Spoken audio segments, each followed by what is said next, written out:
നമുക്ക് വേദയുടെയും വിക്രത്തിന്റെയും വരാൻ പോകുന്ന ദിവസത്തെ നല്ലൊരു കഥ കേട്ടാലോ? അതിനു മുമ്പായി ആദ്യമായി കാണുന്നവരുണ്ടെങ്കിൽ ചാനൽ ഇഷ്ടപ്പെട്ട ഒന്ന് സബ്സ്ക്രൈബ് ചെയ്യാൻ മറക്കരുത്. വീഡിയോ ഇഷ്ടപ്പെടുവാണെങ്കിൽ ലൈക്ക് ചെയ്യാനും നിങ്ങളുടെ വിലയേറിയ അഭിപ്രായങ്ങളൊക്കെ രേഖപ്പെടുത്താനും മറക്കരുത് കേട്ടോ. അങ്ങനെ നമ്മൾ കാണുന്ന വേദയും വിക്രവും അവരെല്ലാവരും കൂടെ ചേർന്നിട്ട് ക്ഷേത്ര ദർശനത്തിൽ പോകുന്ന സമയത്ത് കൊട്ടാരം കാണാനായിട്ട് ഇറങ്ങുന്നുണ്ട്. അങ്ങനെ പത്മനാഭപുരം കൊട്ടാരം കാണാനായിട്ട് ഇറങ്ങി. ഈ സമയത്ത് നന്ദിനി എന്ത് ചെയ്തു? കൊട്ടാരമൊക്കെ കണ്ടങ്ങനെ നടക്കുന്ന സമയത്ത് അവിടെ അടഞ്ഞു കിടക്കുന്നൊരു വാതിൽ കണ്ടു. നന്ദിനിയുടെ മനസ്സിലേക്ക് പെട്ടെന്ന് വേദ പറഞ്ഞ കാര്യം ഓർമ്മ വരുന്നേ.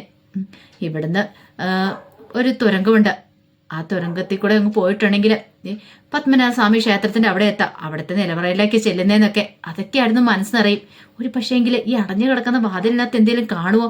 അങ്ങനെയാണ് നോക്കാം. ചിലപ്പോൾ എന്തേലും കണ്ടാലോ, സ്വർണ്ണ ആഭരണങ്ങൾ എന്തേലുമൊക്കെ, കൊട്ടാരമല്ലേ, എന്തേലുമൊക്കെ കാണും എന്ന് വിചാരിച്ച് നന്ദിനി എന്ത് ചെയ്തു? ആ വാതിൽ തുറന്ന് അകത്തേക്ക് കയറി കഴിഞ്ഞപ്പോഴത്തേനും നന്ദിനി ചുറ്റും നോക്കണം. മൊത്തം ഇരുട്ട, ഒന്നും കാണാനൊന്നും പറ്റുന്നില്ല. ആ സമയത്താണ് വാതിലടഞ്ഞത്. നന്ദിനി അവിടെ കിടന്ന് അലറി വിളിക്കുവാണ്. എന്ത് ചെയ്യണമെന്ന് അറിയത്തില്ല. വിക്രം, വിനായേട്ട എന്നൊക്കെ വിളിക്കുന്നുണ്ട്. പക്ഷെ ആരും ഒട്ടി വിളി കേൾക്കുന്നില്ല. എങ്ങനെ കേൾക്കാനാ? അവരൊന്നും അവിടെ ഇല്ലായിരുന്നു. ഈ സമയം വേദയും വിക്രവും ഒക്കെ അയാളോടെ സംസാരിച്ചുകൊണ്ട് നടക്കണം. അപ്പോഴേക്കും വിക്രം വേദയോട് ആ കൊട്ടാരത്തെക്കുറിച്ചുള്ള കഥകളൊക്കെ പറയണം. ഇതെല്ലാം കേട്ട് കഴിഞ്ഞപ്പോഴത്തേനും വേദയ്ക്ക് അത്ഭുതമായിരുന്നു. കാരണം വിക്രത്തിന് ഇത്രയ്ക്ക് കാര്യങ്ങളൊക്കെ അറിയാവോ? ഒരു പക്ഷെ ഇങ്ങനെ ഗുണ്ടാപ്പണിയായിട്ട് നടക്കുന്നതുകൊണ്ട് ഇത്ര അറിവുണ്ടെന്നൊന്നും വേദ ഉദ്ദേശിച്ചില്ല. കാരണം വിക്രത്തിന് എല്ലാ കാര്യങ്ങളും അറിയായിരുന്നു. കുഞ്ഞുനാളിലെ മുതൽ മാഷ് എല്ലാ കാര്യങ്ങളും പഠിപ്പിച്ചു വെച്ചിട്ടുണ്ടായിരുന്നു വിക്രത്തിന്. അതുകൊണ്ട് വിക്രത്തിനെല്ലാം അറിയായിരുന്നു. വിക്രം ഓരോ ചരിത്രങ്ങളും കാര്യങ്ങളും എല്ലാം പറയാണ്. അതെല്ലാം കേട്ട് അവരോട് കുറച്ച് സമയം അവിടെ സംസാരിച്ചിരിക്കുകയാണ്.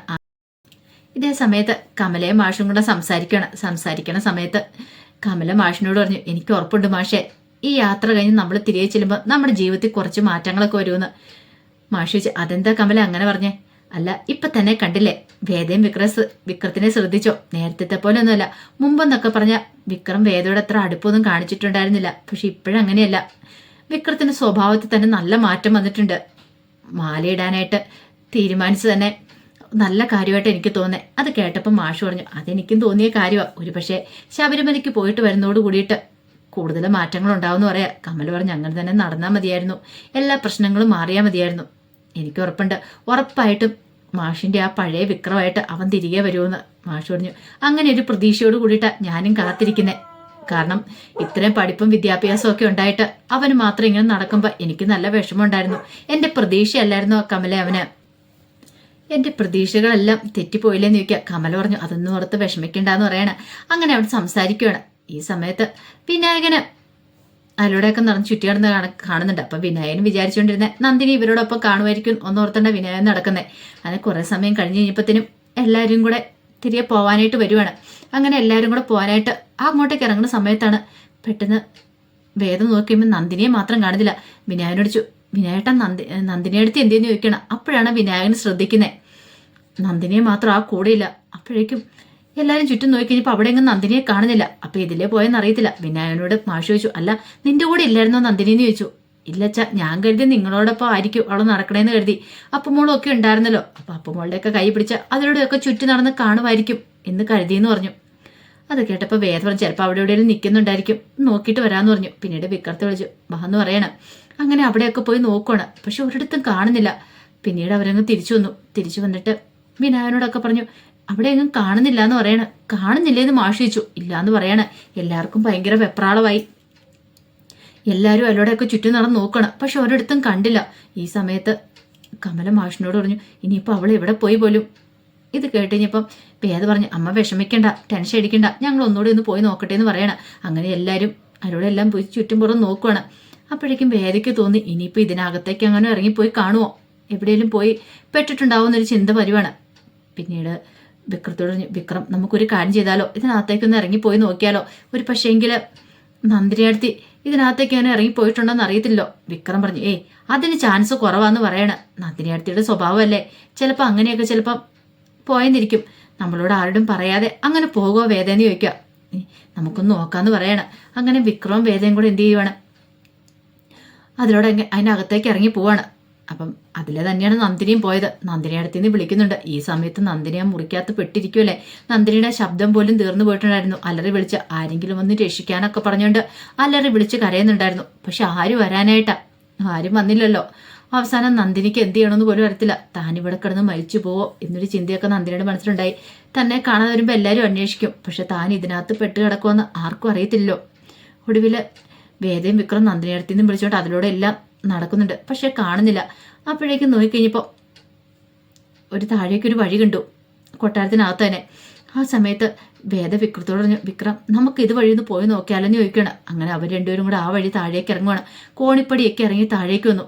താഴേക്ക് വന്നു കഴിഞ്ഞപ്പോൾ മൊത്തം ഇരുട്ട്, അത്ര വ്യക്തമായിട്ടൊന്നും കാണത്തൊന്നുമില്ല. കുറേ മുറികളൊക്കെ കണ്ടു. ഈ സമയത്ത് വേദ പറഞ്ഞു, ഇനിയിപ്പോൾ ഇതിനകത്തെങ്ങാനും ഉണ്ടോ, അതെങ്ങനെ ഇതിനകത്ത് വരുന്നത്, ഇതെല്ലാം അടഞ്ഞു കിടക്കുമല്ലേ, കാരണം തുറന്നു കിടക്കുന്നില്ലോ എന്ന് പറയണം. എന്നാലും വിളിച്ചു നോക്കാമെന്ന് പറഞ്ഞ് നന്ദിനി അടുത്തിന്ന് പറഞ്ഞ് വിളിച്ചുകൊണ്ട് അങ്ങനെ അവരും കൂടി ചെല്ലുവാണ്. ഈ സമയത്ത് അകത്ത് കിടന്ന് നന്ദിനിക്ക് തന്നെ ആരോ വിളിക്കുന്ന പോലെ തോന്നുവാണ്. നോക്കിക്കഴിഞ്ഞപ്പോൾ ഒരു വലിയ വാതിൽ അതിങ്ങനെ അടഞ്ഞു കിടക്കുന്നുണ്ടു. വിക്രം പെട്ടെന്ന് അത് ശക്തി തള്ളി കഴിയുമ്പോഴത്തേനും അതും കൂടെ തുറക്കുവാണ്. തുറന്നു കഴിഞ്ഞ് നോക്കി കഴിഞ്ഞപ്പോഴത്തേന് അതിൻ്റെ അകത്തേക്ക് വലിയ മുറികളും കാര്യങ്ങളൊക്കെ കണ്ടു. ഈ സമയത്ത് വിക്രം വേദയോട് പറഞ്ഞു, ഞാൻ ഇവിടെയും കൂടെ നോക്കാമെന്ന് പറയണം. നന്ദിനി അടുത്തിന്ന് പറഞ്ഞ് വിളിച്ചു കഴിഞ്ഞപ്പോഴത്തേനും ഒരു മുറിക്കകത്തുനിന്ന് വിക്രം എന്നുള്ള പതിഞ്ഞൊരു ശബ്ദം കേൾക്കുവാണ്. അപ്പോഴേക്കും വേദയ്ക്കും വിക്രത്തിനും മനസ്സിലായി അതിനകത്തുണ്ടെന്ന്. നോക്കിക്കഴിഞ്ഞപ്പോൾ അത് മുറി അടഞ്ഞു കിടക്കുവാണ്. ഒരു വിധത്തിൽ വിക്രം ആ മുറി തുറക്കുവാണ്. തുറന്നു കഴിഞ്ഞപ്പോൾ നന്ദിനി അതിനകത്തുണ്ടായിരുന്നു. അവശതയായി പോയിട്ടുണ്ടായിരുന്നു നന്ദിനി.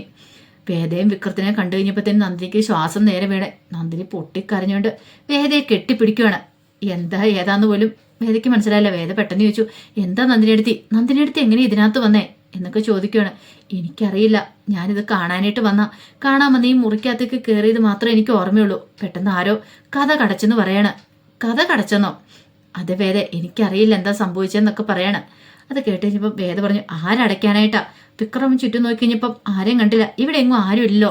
നന്ദിനി അടുത്തേക്ക് ചിലപ്പം തോന്നിയതായിരിക്കും എന്ന് പറയണം. അല്ല സത്യമായിട്ടും അതെ, ഞാനിവിടെ കിടന്ന് അലറി വിളിച്ചിട്ട് ആരും കേട്ടില്ല എന്ന് പറയണം. അപ്പം ഇതുപോലത്തെ ഒരു അനുഭവം നന്ദിനിക്ക് മുമ്പ് ഉണ്ടായിരുന്നു. വേദയെ ഉപദ്രവിക്കാൻ ശ്രമിച്ച സമയത്ത്, വേദയെ പാറയുടെ മുകളിൽ നിന്ന് താഴേക്ക് തള്ളിയിടാൻ തുടങ്ങുന്ന സമയത്ത് ആരോ പിടിച്ചു വലിച്ചു പോലെയാണ് നന്ദിനി അവിടുന്ന് താഴേക്ക് വീണത്. അങ്ങനെ നന്ദിനിക്ക് പരിക്കൊക്കെ പറ്റിയിട്ടുണ്ടായിരുന്നു. ഇപ്പോഴാണ്ട് വീണ്ടും നന്ദിനിക്ക് ഇങ്ങനെ അപകടം സംഭവിച്ചിരിക്കുന്നു. പിന്നീട് വേദ പറഞ്ഞ് പേടിക്കൊന്നും വേണ്ട വരാനും പറഞ്ഞ് അങ്ങനെ വേദയെ വിക്രം കൊണ്ട് നന്ദിനിയും കൊണ്ട് വരുവാണ്. അങ്ങനെ നന്ദിനിയെ കണ്ടു കഴിഞ്ഞപ്പോഴാണ് വിനായകനും എല്ലാവർക്കും സന്തോഷമായത്. വിനായകനും ഓടിപ്പോയി കെട്ടിപ്പിടിക്കുന്നുണ്ട് നന്ദിനിക്ക് ജീവൻ തിരിച്ചു കിട്ടിയത് അപ്പോഴാണ്.